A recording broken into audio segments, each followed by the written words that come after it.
자, 이론서 53페이지 포스트 모더니즘 등장 배경부터 이거는 교재를 같이 볼게요, 여러분. 교재를 한번 보시죠. 거기 등장 배경 칸에서 첫 번째 점을 제가 한번 읽어볼게요. 모더니즘은 인간 이성이나 합리적 사고를 토대로 사회를 통일적으로 설명할 수 있는 자, 메타 설화에다 체크하시고,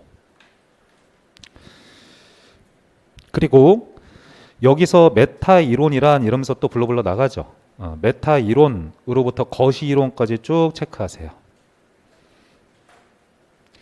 사회 현상을 통일적으로 설명할 수 있는 절대적인 진리나 보편적 원리, 보편적 원리에다 체크하시고요. 자, 그러면 지금 제가 체크해 드린 거는 시험에서 어떻게 말장난 하는지를 짚어 드린 거예요. 예를 들어서 이런 뜻이거든요. 그게 그 모더니즘 같은 경우에는 보편적인 법칙을 발견하는 게 중요하다 이렇게 얘기하지 않습니까? 그리고 그걸 바탕으로 세상을 설명하려고 하잖아요.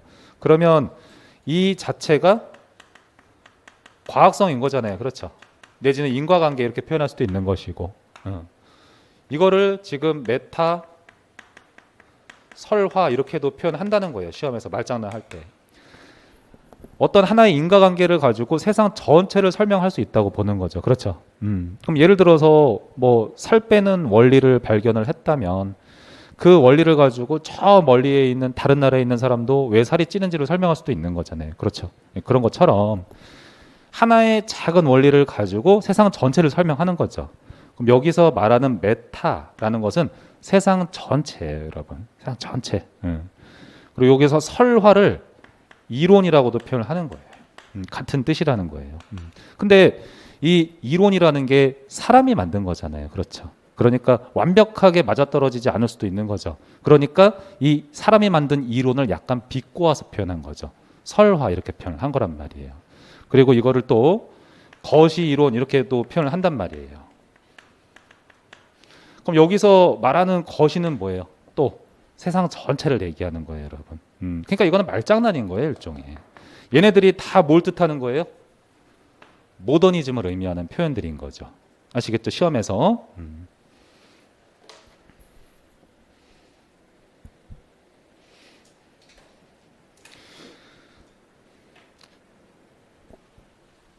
자, 그러면 거기 두 번째 점에서 포스트 모더니즘은 모더니즘을 부정한다 이러죠.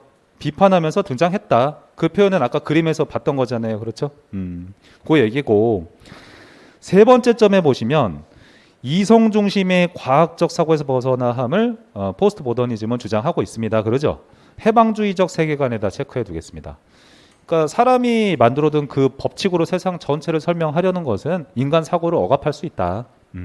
이걸 비판함으로 해방주의적 세계관을 지닌다. 이렇게도 표현을 하는 거예요. 자, 그러면 내용 칸으로 내려가겠습니다, 여러분. 그럼 내용에서 제가 괄호 열고 뭐라 써놨어요? 다양성 강조 이렇게 적어놨죠. 다양성 강조에다 체크해 두시면 돼요. 그게 제일 중요한 거예요. 행정에도 이게 필요하다 이런 식으로 생각하는 게 우리 조직을 규율하고 있는 규칙이라는 게 사람이 만든 거잖아요. 그러면 그게 100% 맞는 건 아닐 수도 있는 거잖아요. 그렇죠? 그러니까 새로운 생각을 하는 것도 되게 중요하다라는 것을 포스트 모더니즘의 그 아이디어에서 가져왔다는 뜻인 거예요. 자, 그러면 두 번째 점에서 시험에서 말장난할 때 있어요. 두 번째 점 같이 볼게요. 내용 칸에서 보편적 진리보다는 시대와 상황에 따라 적용되는 진리가 다르다는 자, 맥락 의존적 진리에다 체크하시면 돼요. 그럼 그거는 뭐예요? 진리라는 거는 상황 내지는 조직의 맥락에 따라서 얼마든지 바뀔 수 있다는 뜻인 거죠, 여러분. 그게 자체가 곧 다양성과 같은 뜻인 거예요. 그러니까 제가 행정학을 항상 가르치면서 여러분들께 하는 얘기가 뭐냐면 의외로 외울 게 많지 않다는 거예요. 다만 그걸 가지고 살짝 말장난하고 있을 뿐인 것이지 중심적인 개념을 잘 암기하고 계시면 말을 어떻게 바꾸더라도 유연하게 대응이 가능하세요, 여러분. 자, 그리고 세 번째 점에서 은유를 선호한다는 표현이 있죠. 그 줄 끝에. 그거 체크해 두세요. 은유를 선호한다.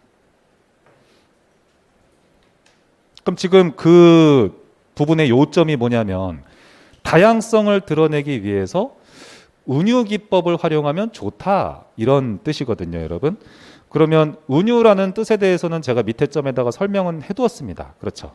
뭐라고 써두었냐면 A 퀄 B 형태의 문장 구조를 가진 거. 이거를 다 운유라고 표현을 하지 않습니까? 근데 이게 다양성하고 무슨 뜻인가 한번 생각해 볼 필요가 있겠네요. 그렇죠. 여러분 그 은유의 예시 뭐 떠오르는 거 혹시 있으세요? 내 마음은 뭐 호수요 이런 것도 일종의 은유라고 할 수 있고 뭐 저는 이런 표현 되게 좋아하죠. 뭐 실패는 성공의 어머니다 이런 표현도 사실은 메타포 은유에 들어가거든요. 근데 이게 다양성과 무슨 뜻인가 생각을 해보시죠. 사회 현상에는 그 추상적인 개념이 되게 많죠. 그럼 예를 들어서 타임 시간이라는 개념이 있어요. 그럼 이제 우리가 많이 들어봤던 걸 바탕으로 제가 설명을 해볼게요. 시간은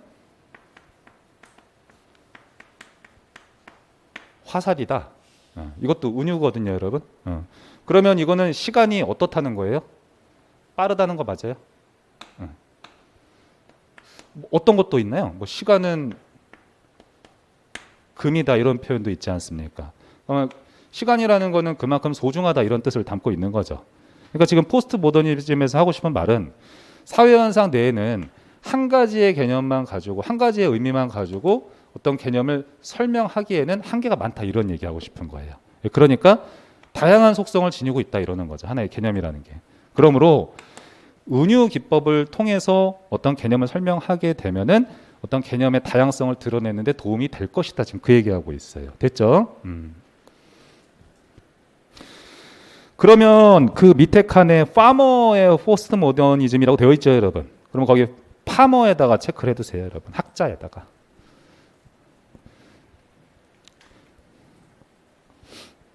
그러면 파머가 여기서 이제 갑자기 왜 나오냐면 파머가 포스트 모더니즘적 사고를 행정에 처음으로 적용한 학자라서 이제 파머가 언급이 된 거예요. 그러면 이제 우리 추론을 해보는 거예요. 그 옆에 보시면은 상상이란 칸이 있는 거 보이시죠, 여러분? 그리고 다음 페이지도 한번 볼게요. 해체, 영역 해체, 타자성 이런 표현들이 있죠. 그거를 나누어서 공부를 하려고 하지 마시고 각각의 네 가지 단어가 다 하고 싶은 말이 뭘까요, 여러분? 다양성이죠, 여러분. 그러니까 파머의 포스트 모더니즘에다가 다양성 강조라고 적어두세요. 이런 생각을 바탕으로 각각의 칸을 한번 읽어보면은 훨씬 수월하게 와닿을 수가 있겠죠. 그럼 예를 들어서 상상이란 칸으로 돌아와 볼게요, 여러분. 53페이지에서 거기 첫 번째 점 둘째 줄에 보면은 새로운 생각과 판단을 해보자 이런 표현이 있죠. 그거 체크해 두세요, 여러분. 그게 일종의 상상이라는 거죠. 그게 다양성을 추구하는 거잖아요. 그렇죠. 54페이지. 그 해체라는 칸에서 보면은 기존의 메타설화를 재검토한다 이렇게 되어 있죠. 기존의 이론 같은 것들도 꼭 100% 맞다고 생각하지 말자는 거예요. 그러니까 곧 다양성을 강조하는 개념과 똑같은 거잖아요. 그렇죠. 그러니까 메타설화를 재검토한다. 그거 체크해 두시면 되죠. 영역 해체라는 칸으로 내려갈게요, 여러분. 거기에서 첫 번째 점에서 보시면 학문 영역 간의 경계 파괴라고 되어 있죠. 그거 체크해 두겠습니다. 그래서 현대사회에서는 통계학이라고 하면은 통계학에만 국한돼서 활용이 되는 게 아니라 다른 여러 가지 사회과학에서도 다 활용이 되는 거예요, 여러분. 그런 것들도 일종의 영역 해체 다양성과 관련성이 있다 그런 뜻이고 밑에 칸에 타자성이라고 되어 있어요. 그럼 거기에다가 뭐라고 써두시냐면 타인의 견해를 존중한다 이런 의미를 담고 있습니다.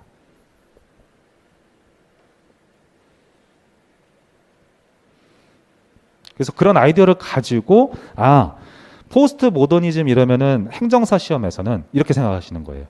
다양성을 중시하는구나. 그게 중요하다고 보는 거구나. 행정에 있어서도. 그리고 모더니즘을 비판하면서 나왔구나. 이렇게 가셔야 되는 거예요. 됐죠? 네, 그런 굵직한 틀을 잘 잡아두세요. 54페이지에서 생태론 있죠? 네, 그거 들어갈게요.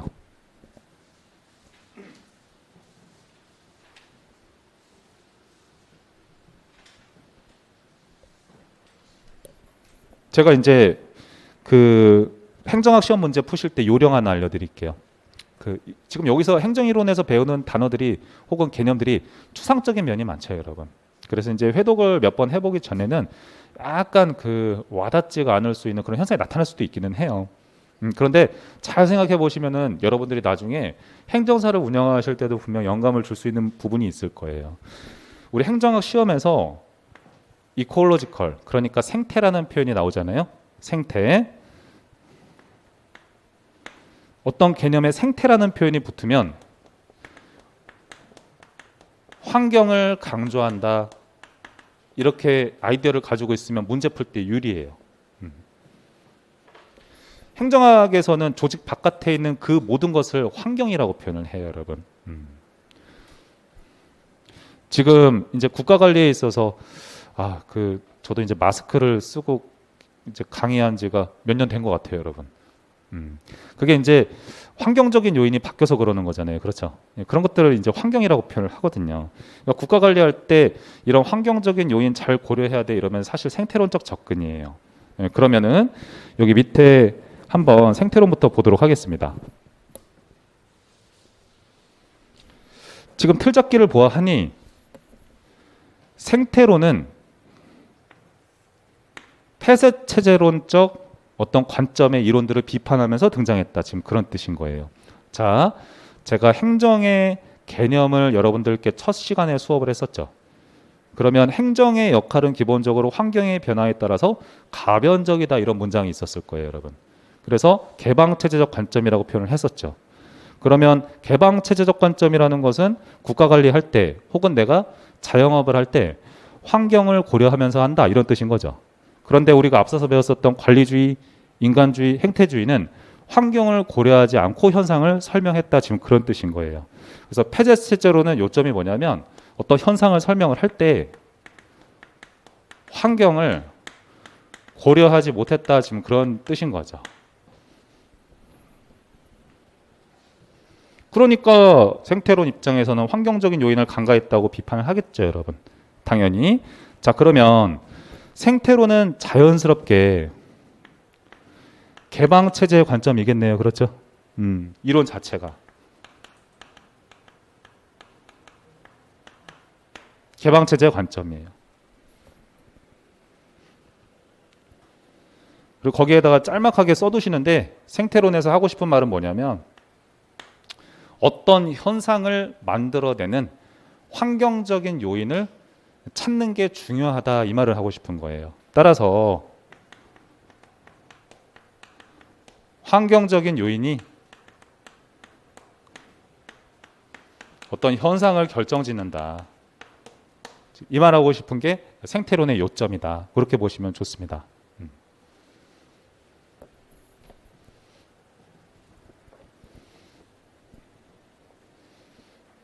천천히 적어두세요. 그래서 저는 이제 학원가에 몸담고 있는 사람이니까 코로나라는 어떤 환경적인 요인이 등장을 하면서 학원 내부의 어떤 인테리어라 그럴까요? 예, 그런 것들이 바뀌는 현상도 봤거든요, 여러분. 예, 그런 것들을 설명할 수 있는 게 생태론이라고 생각하시면 좋죠. 이거를 국가 단위로 확장하시면 되는 거예요. 자연스럽게. 국가 관리를 할 때도 변화하는 환경을 잘 고려하는 게 중요하겠죠, 여러분. 그런 것들이 국가의 행동 등에 영향을 미칠 수 있다는 뜻인 거예요. 됐죠? 그런 아이디어를 갖는 게 중요한 거예요. 그럼 제가 여러분이 추상적으로 느낄까봐 밑에 예시를 한 가지 더 들어둔 거예요. 지금 보시면 한국의 경제 발전이라고 해놨죠, 여러분. 우리나라가 본격적으로 경제 발전을 이룩한 시기를 뭐 학자마다 다르게 보시기도 하지만 보통 7, 80년대로 많이 보시잖아요. 그렇죠?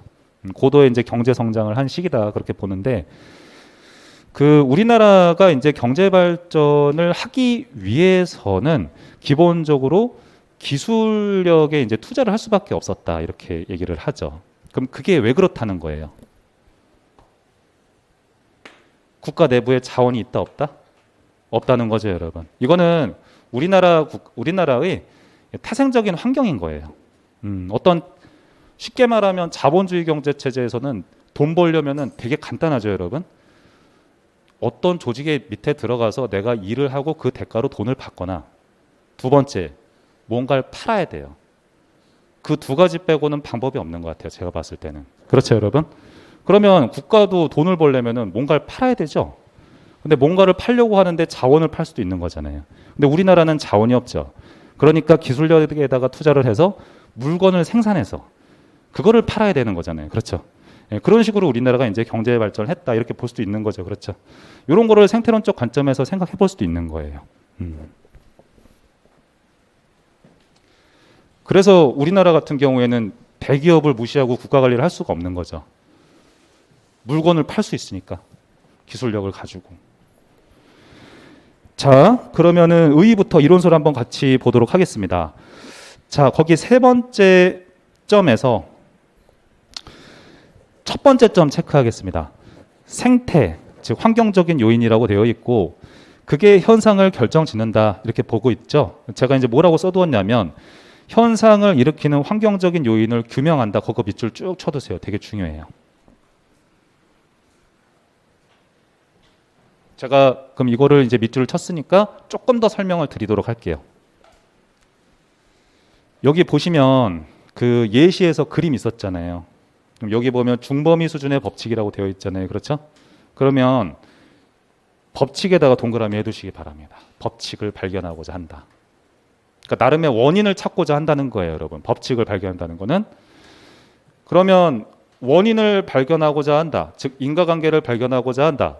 어떤 법칙을 발견하고자 한다. 이러면은 여러분 느끼시기에 과학성과 친한 표현이에요? 아니면 기술성과 친한 표현이에요? 잘했어요. 과학성이죠.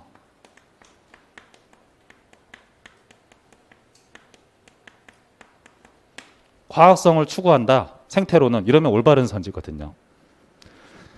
한국의 경제 발전이라는 것은 환경적인 요인, 즉 부족한 자원 때문이었다. 그게 원인 중에 하나다 이렇게 볼 수도 있는 거잖아요. 그렇죠? 환경적인 요인을 규명을 하는 거예요. 자, 그런데 제가 지금 원인을 탐구한다는 면에서 과학성이라고는 표현을 했지만 앞에 중요한 수식어가 있어요. 중범위라고 표현을 했어요. 요거 체크해 두세요. 중범위. 그럼 중범위는 뭐냐면 아무데나 적어 두시기 바랍니다. 특정한 영역에 적용된다는 뜻이에요. 특정한 영역에 적용된다. 이러면 중범위라고 얘기를 하는 거예요.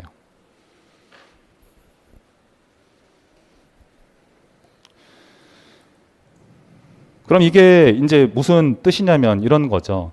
사실 우리나라 같은 경우에는 자원이 부족했었기 때문에 기술력에 투자를 했던 거잖아요. 그렇죠?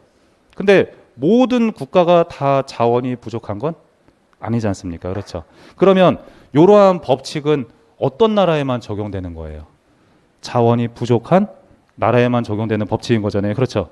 이런 걸 갖다가 시험에서 말장난할 때 중범위 수준의 법칙이라고 표현을 하는 거예요. 그리고 이렇게도 표현을 해요. 과학성을 추구한다. 과학성을 추구하되 그때의 법칙은 특정한 영역에만 적용되는 법칙이다. 이런 식으로 표현을 한다고요. 보편적 법칙이라는 표현이 생태론에 나오면 맞을까요? 틀릴까요? 그럼 틀린 선지가 되는 거예요. 아시겠죠? 아주 고급스러운 내용을 했습니다. 꼭 기억을 해두시기 바랍니다. 어차피 제가 여기 그림에다 잘 써놨어요. 중범위 수준의 법칙 이렇게 써놨잖아요. 그렇죠? 그럼 법칙이라는 말 자체는 과학성이니까 어떻게 말을 꼬아서 표현하더라도 요거 가지고 맞추실 수가 있는 거예요. 오케이.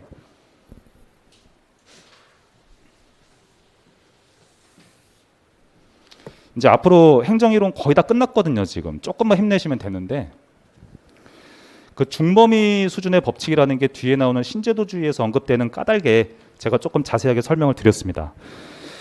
자, 그러면은 그 의의에서 두 번째 점에 이렇게 나와요. 행정 현상을 자연사회 문화적인 환경과 관련시켜 이해하는 특징을 가진다. 이런 표현 나오죠. 환경에다 체크하세요. 환경적인 그 무엇과 관련시켜서 현상을 설명하고자 한다. 지금 그 얘기예요. 그리고 세 번째 점은 아까 제가 했던 얘기예요. 그림에서. 폐쇄체제론적 관점의 이론들을 비판하면서 등장했다는 내용이므로 한번 리딩만 해보시면 되겠죠.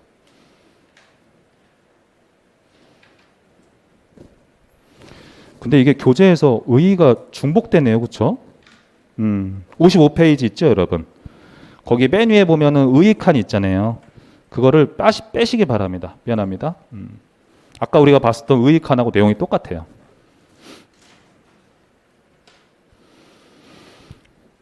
자, 그러면은 특징 칸으로 내려갈게요. 여러분, 특징 칸을 한번 볼게요. 첫 번째 점 체크해 두세요. 중요한 표현이에요. 지금 보면 보편적인 이론보다는 중범위 수준의 이론 구축에 자극을 준다. 이런 표현이 있죠.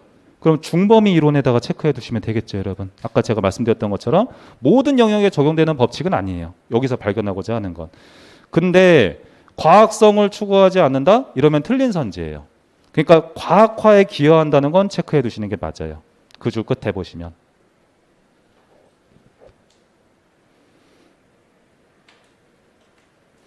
두 번째 점에서 보시면은 거시적 분석이라 되어 있죠. 그거 체크해 두시고, 그 말 자체에다가. 보통 우리 행정학 시험에서는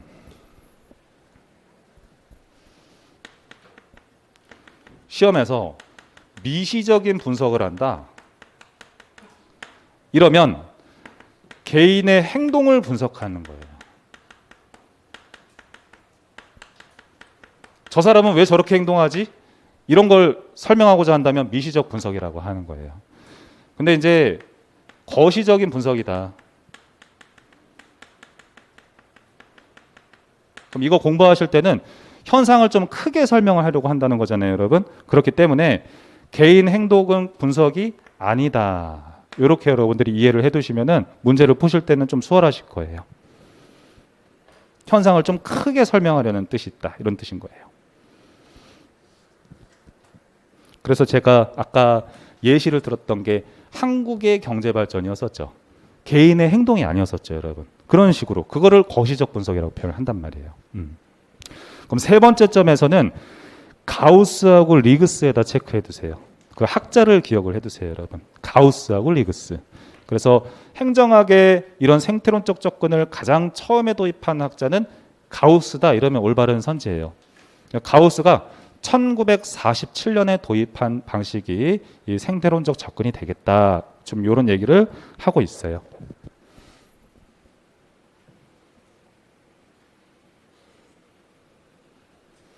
자, 그러면 55페이지에서 2번의 비교행정론을 들어갈게요.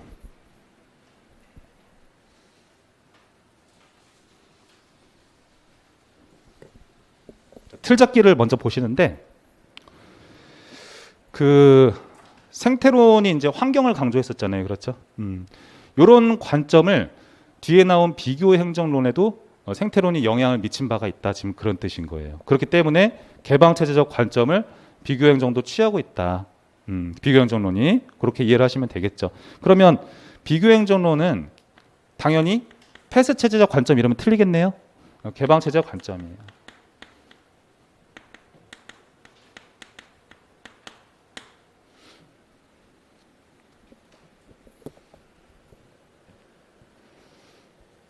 여러분들이 가급적이면은 그 단어에서 뭔가 의미를 추출하면 좋거든요. 여기 지금 비교행정이라고 되어 있죠. 그럼 이거 이렇게 이해하세요. 행정을 비교한다. 이렇게 일단 표시해 두시고요.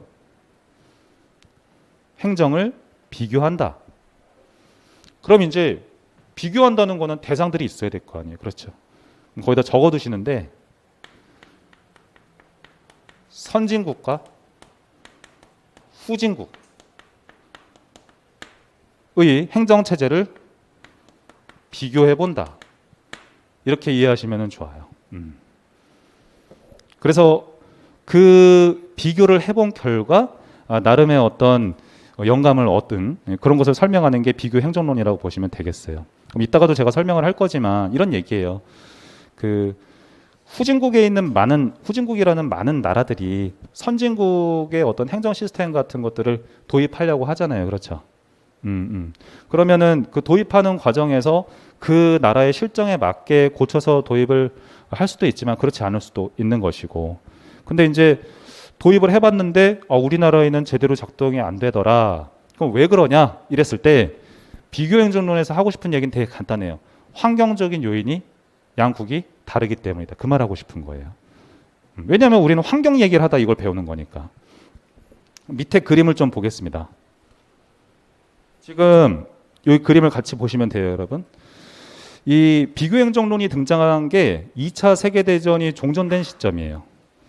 2차 세계대전이 1945년에 종전이 됐어요, 여러분. 1945년에 딱 종전이 됐는데, 그리고 나서 미국과 소련을 중심으로 전 세계의 권력이 나누어졌죠, 여러분. 두 개로. 그래서 이를 조금 어려운 말로 양극 체제라고 표현을 하거든요, 우리 정치학에서는.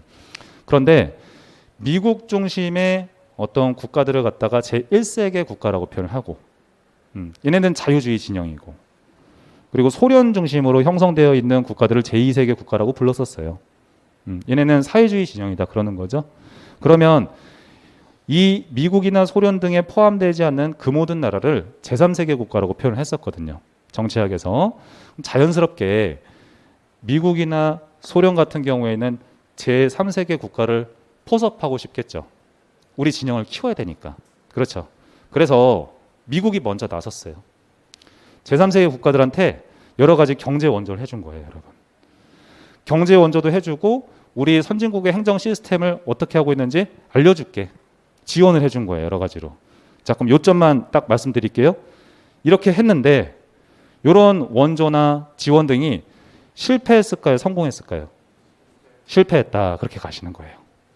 실패했다.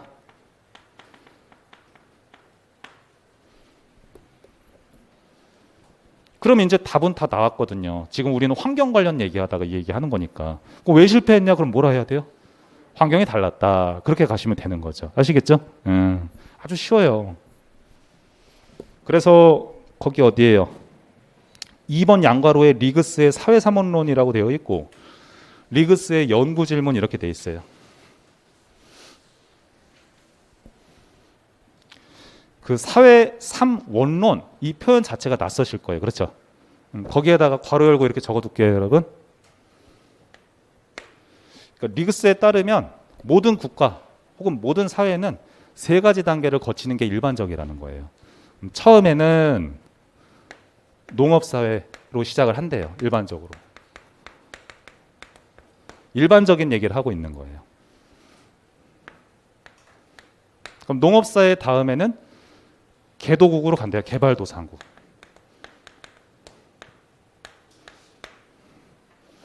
그 다음에 이제 선진국으로 간다. 이렇게 표현을 하거든요. 이런 일련의 과정을 설명하는 게 사회 3원론이다. 이렇게 생각을 하시면 좋겠어요. 자, 그래서 리그스의 연구 질문을 한번 리딩을 해보면 아까 제가 했던 얘기예요. 선진국 거 개도국에도 도입해 봤는데 제대로 작동 안 되네? 왜 그러지? 그게 연구 질문이에요. 그러면 거기에 대한 답변은 기본적으로 내려져 있죠. 지금 환경적인 요인이다. 이렇게 깔고 가는 것인데 이 사람이 이제 학자다 보니까 조금 독창적으로 설명을 하고 싶었던 거예요. 그래서 자연과학 도구인 프리즘이라는 도구를 활용을 해서 이 현상을 좀 재미있게 설명하고자 이 프리즘을 활용을 하게 된다. 이렇게 보시면 좋습니다. 좀 독창적으로 설명하고 싶으니까. 지금 리그스의 프리즘적 사회와 개도국 혹은 발전도상국 및 선진국의 문화라고 되어 있는데 56페이지죠, 여러분. 교재에 보시면 이제 약간 비유한 건데 그 프리즘이라는 거 여러분 아세요, 혹시? 저는 초등학교 때 한번 본 것 같아요.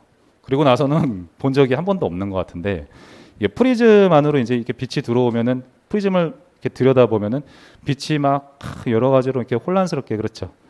화려하게 그렇죠. 이렇게 막 반짝에다가 그거를 벽에다가 비춰보면 이게 또 예쁘게 또 분화되어 나가는 그런 현상을 가지고 농업사회, 개도국, 선진국을 비유해 본 거예요, 여러분. 그러면 이것만 보시면 돼요. 빛이 프리즘 안으로 들어왔을 때는 화려하게 막 요동치는 거잖아요. 그렇죠? 이거는 이렇게 생각하세요. 정리정돈이 뭔가 잘 안 됐다 이렇게 생각을 하세요. 그러면 이거는 이 세 개 중에 어딜까요? 개도국이라고 생각하시면 좋은 거예요. 완벽하게 발전한 것도 아니고 아직 농업사회도 아닌 거예요. 그래서 이걸 개도국이다 이렇게 적어두시라는 뜻이에요. 그럼 만약에 여러분 시험에서 프리즘 사회라는 표현이 나오잖아요. 프리즘 사회. 프리즘이라는 것은 뭘 상징한다? 개도국을 상징한다. 이렇게 가시는 거예요. 됐죠? 그러면 이제 프리즘 바깥으로 빛이 이렇게 정갈하게 뻗어 나가잖아요. 그렇죠? 그럼 얘는 뭔가 정리정돈이 잘 되어 있죠. 예쁘게. 그럼 얘는 선진국이에요.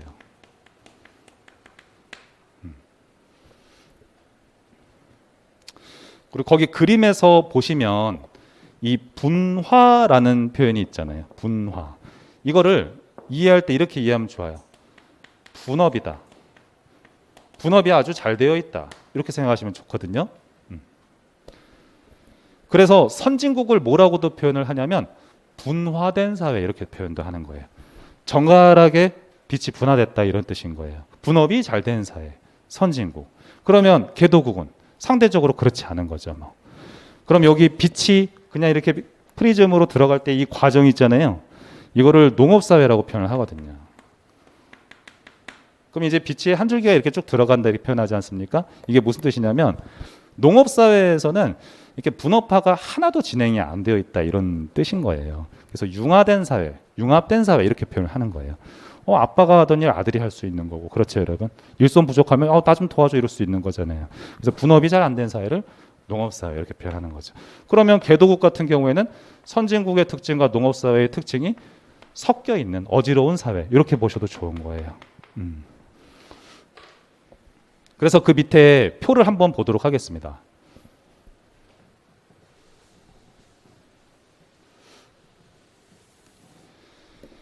자, 이 리그스의 사회사문론이 최근에 21년도인가 여러분 행정사 시험에서 20년도인가 그때 한 문제 나왔을 거예요. 그때 이 리그스의 프리즘 사회에서 시험에 나온다 이러면 보통 어디가 나오는 거냐면 여기가 나오는 거예요. 여기를 체크해 두시는 거예요. 그 표에서. 왜 그럴까요, 여러분? 아까 제가 2차 세계대전이 끝나고 나서 그런 표현 썼었잖아요. 그렇죠? 그러니까 선진국의 시스템을 개도국에다 적용을 해봤는데 적용이 안 된 거잖아요. 그렇죠? 왜 그럴까? 봤더니 개도국의 환경이 선진국과 다르기 때문에 이 얘기잖아요. 그러니까 당연히 여기에 대해서 얘기를 하고 싶은 거라고요. 지금. 아시겠죠? 여기 시험에 나올 수밖에 없어요. 그러면 제가 이제 설명을 좀 하겠습니다. 여러분은 여기에 초점을 두어서 공부하시면 끝나는 거예요. 이거는. 프리즘 사회는 뭐랑 같다? 개도국이랑 같은 거예요. 근데 여러분 입장에서 좀 낯선 표현이 나왔어요. 여러분 시험에서 아직은 안 나왔지만 나올 가능성이 있는 거죠. 사랑방이라는 표현이 나와서 사랑방. 그럼 지금 보아하니 이게 관료제라는 행에 들어가 있잖아요. 개도국 내에도 어떤 행정을 집행하는 관료제 조직이 있지 않겠습니까? 원래 관료제라는 것은 관료가 법대로 공정하게 행정을 해야 되는 거 맞죠? 내 개인적인 감정을 담으면 안 되는 거잖아요. 근데 프리즘 사회에서 관료제에서 일하는 공무원은 마치 사교적 모임인 것처럼 일을 한다 지금 이렇게 표현을 하는 거예요. 공적인 장소가 아니라 친구랑 마치 그냥 놀러 온 듯이 개인적인 감정에 따라서 일을 하기도 하다가 규칙대로 일을 하기도 하다가 왔다 갔다 한다는 거예요, 여러분. 그럼 규칙을 잘 안 지킨다는 말 맞죠, 여러분? 사랑방이라는 표현 자체가 부정적인 표현인 거예요. 근데 분화적 사회, 산업사회라고 표현했죠. 얘는 선진국이랑 같은 표현이에요, 여러분. 제가 선진국이라고 적을게요. 여기에서 관료제는 지금 뭐라 표현하고 있어요? 관청이라고 표현하고 있죠. 그럼 여기서 관청은 뭐겠어요? 개인적인 감정 같은 거 안 담고 룰대로 공정하게 집행한다 이 말 하는 거죠. 분위기가 다른 거예요, 여러분. 그렇죠? 그러니까 여기에 있는 시스템을 가지고 여기에 적용해봐야 어떻게 된다?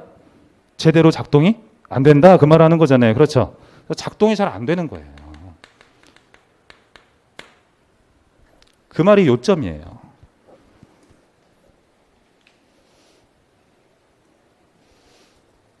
그러면 이제 마지막에 기타 칸 하나만 더 보고 이 리그스의 모델을 정리를 할 텐데 공사 구분이 혼재되어 있다고 하는 거죠. 그렇죠? 이거는 뭐냐면 그 조직 내에서 일하는 공무원들은 공사 구분을 똑바로 하지 않고 일한다 이런 뜻인 거예요. 그렇죠? 좋은 표현이 아닌 거지. 다 부정적인 표현인 거예요. 그럼 아주 극단적으로 공부하실 땐 이렇게 하셔도 괜찮죠. 프리즘 사회는 좋은 특성이 들어가겠어요? 안 들어가는 거죠, 여러분. 여기는 좋은 특성들이 들어가겠죠. 선진국 같은 경우. 그래서 행정학 공부를 하실 때 이제 잘못하게 되는 사례가 뭐냐면 프리즘 모형의 요점을 모르니까 이거 세 개를 다 외우려고 한다고. 그런 말을 리그스가 하고 싶은 게 아니에요, 여러분. 이 등장 배경 자체가 여기에 있는 거를 여기에다 도입을 했는데 왜 안 됐는가를 보고 싶은 거죠. 그러니까 여기 두 개를 중심으로 보시는 거예요, 공부를 하실 때. 그리고 시험 문제를 낸다면 당연히 여기서 잘 나올 수밖에 없겠죠. 이게 요점이니까.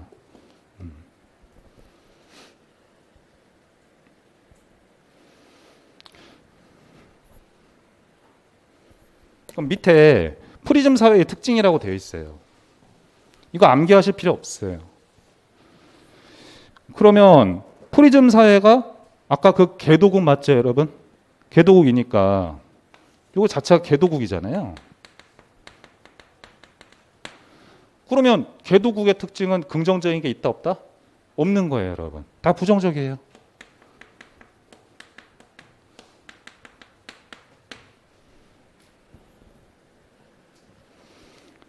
근데 이제 그 형식주의로부터 시작을 해서 정실주의까지 세 가지 특징을 제가 이제 갖다 두었는데 이 형식주의 같은 표현은 그래도 알아두세요. 이게 이제 행정학 전체에서 왕왕 언급이 되는 개념이에요. 그래서 제가 체크를 해둔 것인데 형식주의라는 것은 뭐냐면 조직을 규율할 때 기본적으로 규칙이 있지 않습니까? 근데 그 규칙이라는 것도 불필요한 규칙이 있고 필요한 규칙이 있잖아요. 근데 그 불필요한 규칙이 지나치게 많아서 복잡한 상태 있죠. 그거를 형식주의라고 지금 표현을 하고 있어요. 그러면 기본적으로 부정적인 뜻인 건 맞죠, 여러분? 좋아요. 나머지는 한번 읽어보시면 되겠죠? 아, 좋은 표현이 아니구나. 그렇게 보시면 되는 거예요. 자, 그러면 한계점에 대해서 간단하게 볼게요.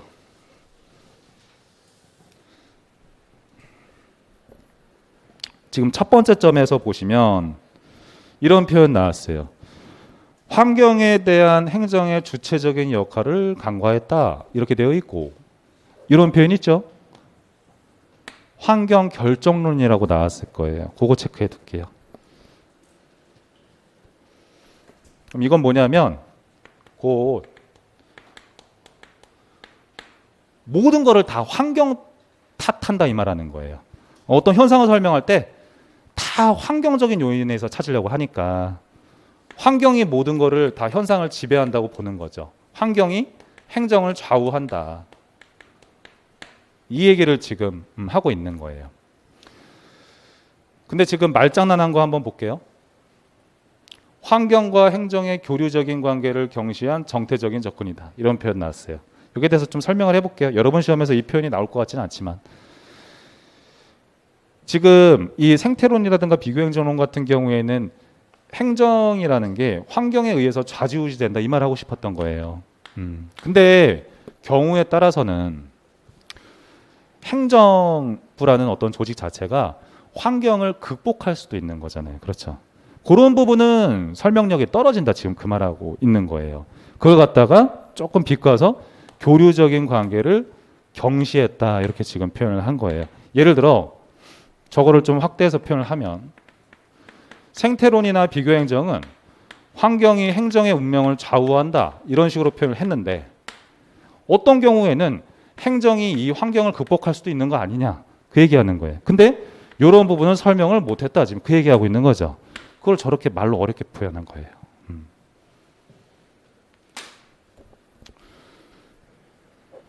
그 밑에 점에 행정의 방향과 목표를 제시하지 못했다. 이것도 일종의 말장난인데 현상을 결정짓는 환경적인 요인을 규명하려고 한 건 맞아요. 근데 행정부가 어떤 방향을 갖고 나아가야 될지, 즉 철학을 가지고 나아가야 될지 이런 부분에 대한 연구는 미흡했다 지금 그 얘기거든요. 자, 그러면 이제 제가 바꿔서 물어볼게요. 행정의 방향과 목표를 제시할 수 있는 행정 이론은 뭘까요? 우리가 배웠던 것 중에서 뭐가 있을 것 같아요? 한번 인출 한번 해보시겠어요? 신행정학이나 후기행태주의 같은 거예요. 그거는 방향을 제시하는 이론인 거예요. 후기 행태주의나 신행정학은 행정부가 나아가야 될 방향성으로 뭐 제시했어요? 사회적인 형평성 제시했었잖아요. 그렇죠. 그런 거에 대한 연구를 하는 건 아니라는 뜻인 거예요. 알겠죠? 그러니까 행정학을 그냥 텍스트로만 외우면 얼마나 고통스럽겠어요.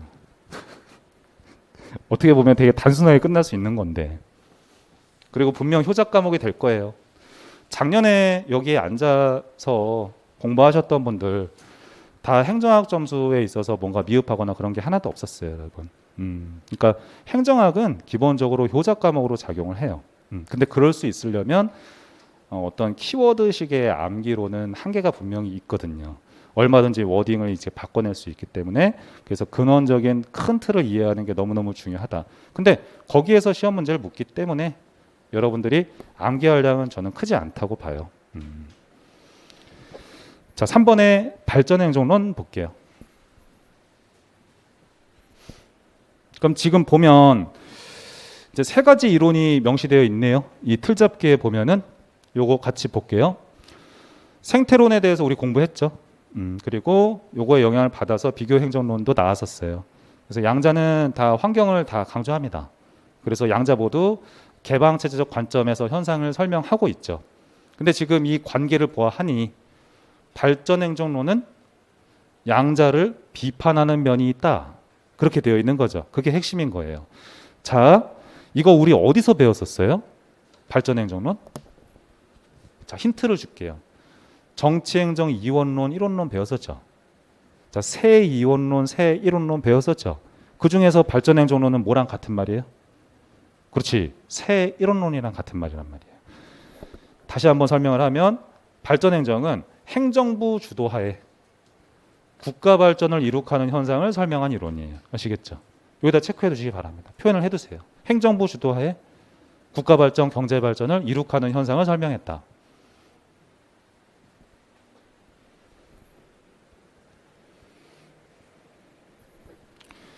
자, 그러면 발전행정론이 지금 위에 있는 생태론과 비교행정론을 비판한 이유에 대해서 한번 보아하니 뭐라고 하냐. 야, 너희 두 개는 행정의 주도적인 역할을 약간 경시한 면이 있네. 그러는 거예요, 여러분. 이게 무슨 뜻이에요? 너희 두 개는 환경에 행정이 지배된다고만 설명을 했지. 행정이 환경을 극복할 수 있음을 간과해서 지금 그 얘기하는 거예요. 그러면 발전행정론은 기본적으로 가정이 어떻게 돼 있는 거예요? 행정부 주도하에 환경을 극복할 수도 있다. 환경 극복 가능하다. 이렇게 보는 관점이거든요.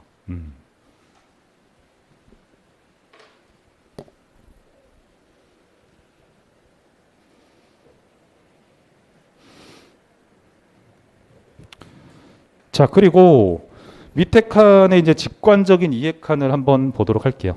이것도 제가 했던 건데 다시 한번 연습을 해보시죠, 여러분. 발전행정론은 행정부 주도하에 국가 발전하는 현상을 설명하는 것이다. 그렇죠? 네, 화살표만 딱 그려두시고, 발전행정론과 행정우위론은 지금 같은 말이라는 뜻이에요. 자, 만약에 여러분 시험에서 발전행정론을 정치우위론 이렇게 표현하면 틀려요. 그러니까 행정우위론이다. 이렇게 체크해 두시기 바랍니다. 제가 예전에 이 정치행정 세이론론을 여러분들께 수업을 하면서 우리나라의 뭐랑 이제 어떤 정권이랑 유사하다고 했는지 혹시 기억하세요? 좋아요. 박정희 정권을 생각하셔도 괜찮다. 그 당시에는 이제 행정부에 많은 권력이 있었으니까요. 그렇죠. 그걸 가지고 국가 발전을 했었으니까 우리 행정학과에서는 교수님들이 보통 이렇게 가르치시죠. 그럼 옆에 있는 그림을 가지고 이제 발전행정에 대해서 마무리 지을 거예요, 제가. 입법부보다 행정부가 위에 있죠. 그러니까 행정우위론이에요. 즉, 행정부가 입법부를 통제하는 현상도 설명할 수 있다. 거기다 통제라고 적어두시고요.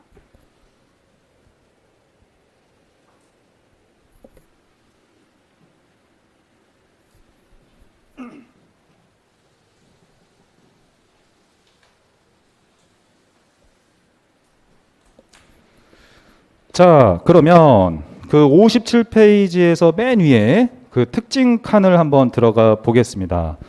거기 특징 칸에서 첫 번째 점 체크해 두시고요. 그 줄 끝에 정치행정 새 이론론이라고 되어 있는 거 보이시죠, 여러분? 그거 체크해 두세요. 우리가 첫 시간에 배웠던 거죠.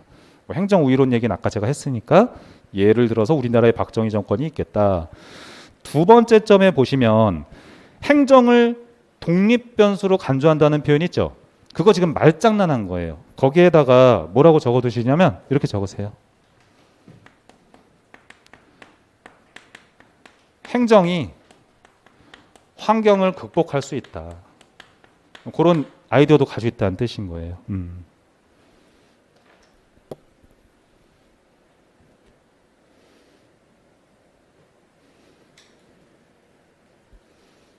자, 세 번째 점에 중요합니다. 체크해 두시고 추구하는 행정의 가치 발전 행정론에서 그거는 효과성이었었죠. 반드시 알아두시고요. 효과성은 괄호 열고 이렇게 적어두시면 돼요. 목표 달성도를 강조하는 게 효과성이라고 생각하시면 돼요. 어떤 수단을 써서든 내가 원하고자 하는 목적을 이루는 것을 중시한다, 그런 뜻인 거예요. 발전행정론에서는. 왜? 국가발전, 경제발전이 중요한 거니까. 비판점을 한번 보면 첫 번째 점에서 기술성을 강조한다는 표현이 있죠. 그것도 체크해 두겠습니다. 그럼 기술성이라는 건 또 한번 우리가 인출을 해보시죠. 문제 해결이죠. 그럼 거기서 어떤 문제 해결했다는 거예요? 경제 발전해야 된다는. 그 사회 문제 해결했다는 뜻인 거예요. 그 다음에 두 번째, 불균형 성장 초래라는 포인트 그거 체크해 두세요. 그러면 사실 그때 70, 80년대 이제 경제 성장할 때 어떻게 보면 어쩔 수 없었던 부분인 거죠, 여러분. 불균형 성장을 초래했다. 박정희 정권을 생각하고 바라보시면 되는 거죠. 만약에 시험 선지에서 균형 성장을 초래했다 이러면 틀린 선지가 되는 거예요. 불균형 성장이다. 자, 그리고 세 번째 점에서 첫째 줄 밑줄 쭉 쳐두세요, 여러분. 그래요. 그 국가 발전을 이룩하기 위해서 행정부 주도적으로 이제 이끌어 나가는 게 장점이 있고 단점이 있겠죠, 여러분. 근데 이제 단점 중에 하나가 정치적인 책무성을 약화시키는 면이 있다, 이렇다는 거예요. 왜냐하면 그래도 민주주의에서는 국민을 중심으로 생각하는 게 우선이잖아요, 그렇죠? 근데 그렇지 못할 수 있다, 지금 그 얘기하고 있는 거예요. 여러분 시험에서 한 번 나왔던 선지예요.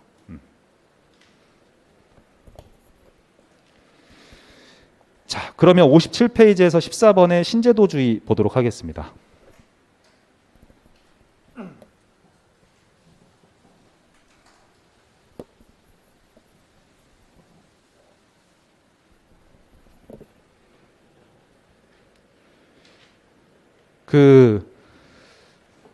제가 얼마 전에 우리나라라 그럴까? 수학의 필드상이라고 해야 되나? 그거 수상하신 분 뉴스에도 나오고 그랬었잖아요. 그렇죠? 그러니까 그분이 이제 뉴스 프로그램에 나와서 인터뷰하시는 거 제가 이렇게 들어보니까 하시는 말씀이 이제 앵커가 물었거든요. 우리나라 수학 교육에 대해서 어떻게 생각하시냐?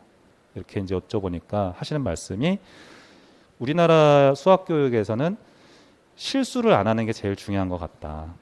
근데 자기가 수학 공부를 해보니까 실수를 하는가 안 하는가 여부보다는 좀 깊게 생각하는 게 보다 중요한데, 예, 그런 토대가 될 수 있는 제도적인 설계가 있으면 좋겠다, 이러셨거든요.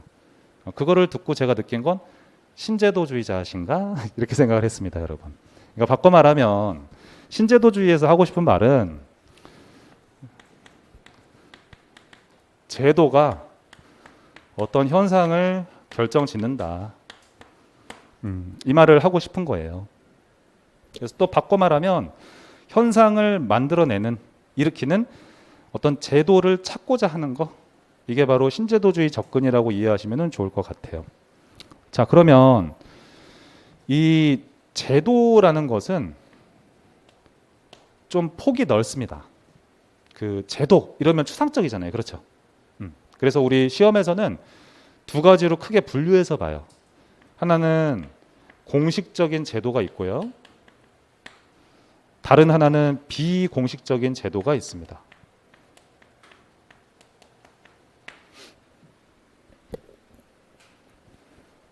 그럼 이제 공식적인 제도라는 거는 어떤 문건 같은 데 명시됐다 이렇게 생각하셔도 좋을 것 같아요. 그러면은 그런 것들은 예를 들면 뭐가 있겠어요? 법 같은 거. 그렇죠? 아니면은 정책이라는 것도 일종의 법을 통해서 만들어지는 거니까 정책도 하나의 공식적인 제도로 보기도 해요, 여러분. 그리고 우리 방문각도 하나의 조직이죠. 그러니까 이 조직에도 나름의 그 구성원들끼리 만들어낸 규칙이 있겠죠. 그런 규칙 같은 것도 제도라고 봅니다. 그래서 이런 것들을 모두 다 공식적 제도라고 표현을 해요. 그럼 비공식적인 제도도 있다 이러거든요.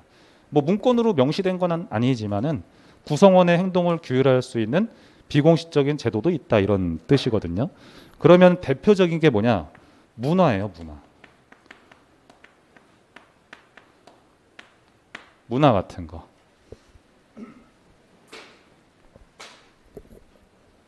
그래서 저는 이제 공무원 쪽에서도 행정학을 가르치니까 공무원에 들어가서 제일 힘든 게 뭐냐 이렇게 물어보면은 집단주의 문화 얘기를 많이 해요. 근데 이제 그게 제가 봤을 때는 부서마다 약간씩 다른 것 같긴 해요. 상관이 누군가에 따라서. 근데 예를 들어서 휴가 같은 거 내가 가고자 할 때 야, 지금 이렇게 조직이 바쁜데 어딜 휴가 가. 이렇게 말하는 부서가 있을 수도 있잖아요. 그렇죠? 그런 것들을 힘들어하는 친구들도 있거든요. 근데 그런 조직을 우선시하는 문화가 개인의 행동에 영향을 주는 건 맞잖아요. 그렇죠? 그런 것들도 하나의 제도라고 보는 거예요. 아시겠죠? 아, 그러면 이걸 이렇게 생각하셨으면 돼요. 제도라는 건 상당히 폭이 넓은 개념이구나. 이렇게 생각하시면 좋겠죠. 그럼 제가 생각할 때 허윤희 씨가 말씀하셨던 제도는 위에 거를 말씀하시는 것 같고. 자, 그러면 거기 틀잡기 부분 보도록 할게요.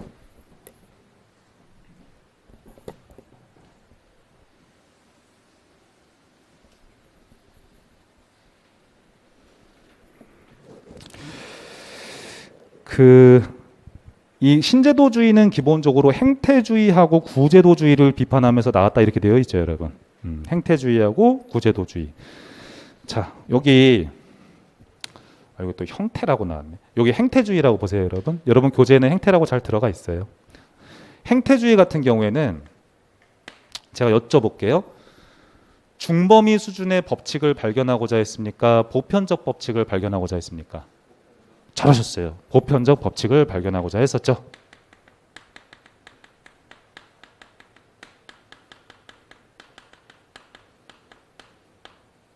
그렇죠.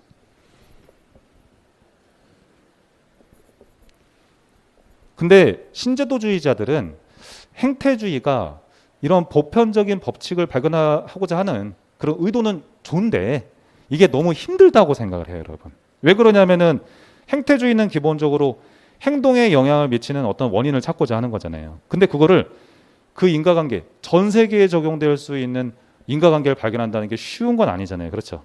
그러다 보면은 각 국가의 어떤 특수성은 약간 놓칠 수 있다는 거예요, 여러분. 그래서 뭐라고 했습니까? 각국의 특수성은 무시하는 면이 있다. 너무 보편적 법칙 발견에만 치중한다 지금 그 뜻인 거예요. 첫 번째 얘기가. 그 다음에 두 번째, 행동에 영향을 미치는 제도에 대한 분석을 간과했다 이렇게 돼 있어요. 이건 이렇게 이해하셔도 상관없습니다. 아까 그 행태주의 같은 경우에는 폐쇄체제적 관점의 이론이었었죠. 그러다 보니까 이런 현상이 나타날 수 있다. 이렇게 보셔도 상관은 없어요. 그래서 신제도주의는 행태주의를 그렇게 비판한 면이 있고 아무래도 이름에 신자가 들어있잖아요. 그럼 앞에 구가 있거든요. 구제도주의도 있었어요. 그래서 구제도주의를 비판한 면도 있다 이렇게 얘기하고 있는 건데 구제도주의와 신제도주의의 공통점은 뭘까요? 두 개가 다 이름에 제도가 들어가 있는 거 맞죠? 좋아요. 그런 걸 일단 캐치했으면 좋아요. 그래서 양자 모두 어떤 현상을 설명할 때 제도를 중심으로 설명을 했었어요. 하지만 조금씩의 차이가 있다는 뜻인 거예요. 그래서 비판점에다가 제가 리딩을 해보니 이렇게 돼 있어요. 첫 번째, 구제도주의에서 말했었던 제도는 너무 협소한 범위였었다. 그렇게 나왔어요. 협소한 제도의 범위. 그러면 이게 무슨 뜻이냐?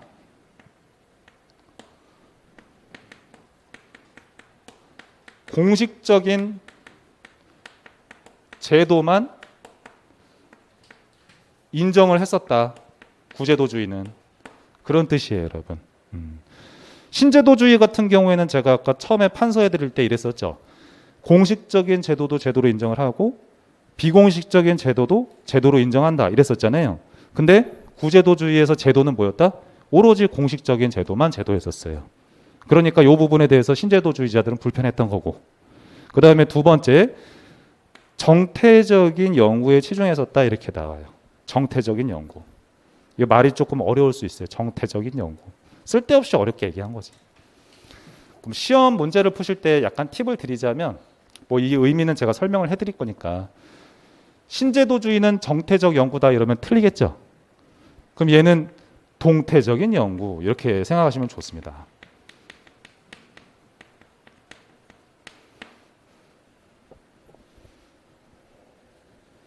이제 이렇게 왜 말장난을 했는지 제가 좀 설명을 드릴게요.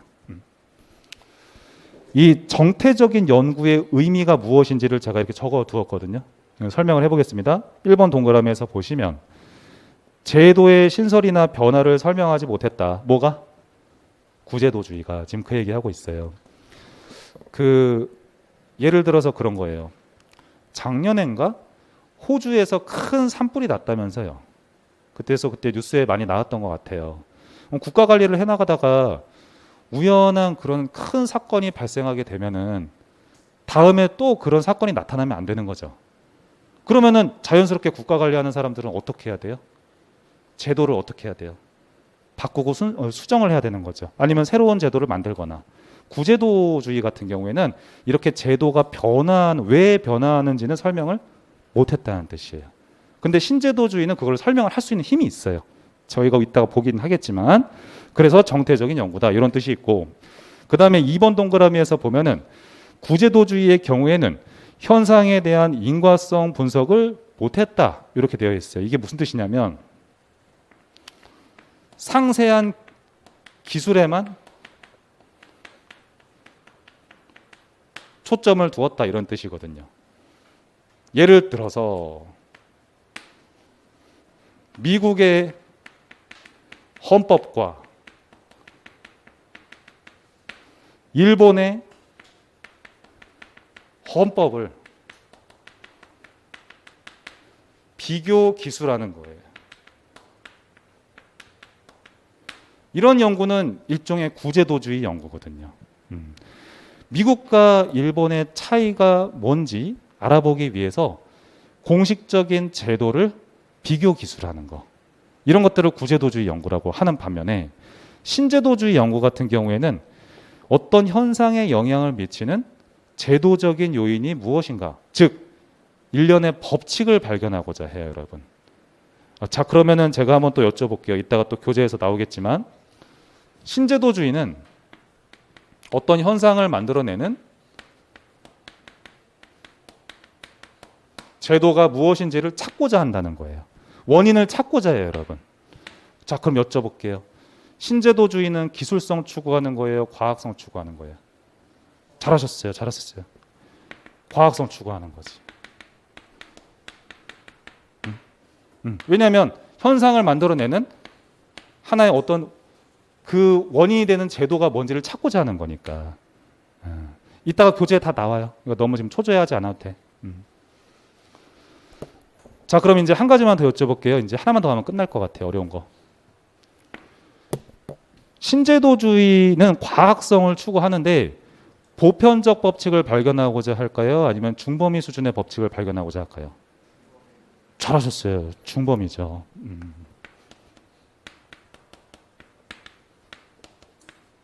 이거는 왜 그러냐면 나라마다 제도는 다 다르잖아요, 여러분. 그렇기 때문에 아까 신제도주의가 행태주의를 비판한 이유 중에 하나가 각국의 특수성은 무시했다. 너무 보편적 법칙만 발견하려고 했었다. 그 얘기잖아요. 그러니까 과학성을 추구하되 중범위 수준의 법칙을 발견하고자 한다. 이러면 올바른 선지가 돼요. 아주 고급스러운 선지입니다. 그렇게 나오면. 그러면은 이런 과학성을 추구하되 중범위 수준의 이론을 탐구하고자 한다는 것은 아까 우리가 봤었던 생태론하고 똑같은 거 맞죠, 여러분? 그런 것까지도 캐치를 해두시면 좋죠. 회독을 하다 보면 이제 자연스럽게 익혀질 거예요. 이게 여기까지가 사실 좀 어려운 얘기예요, 여러분.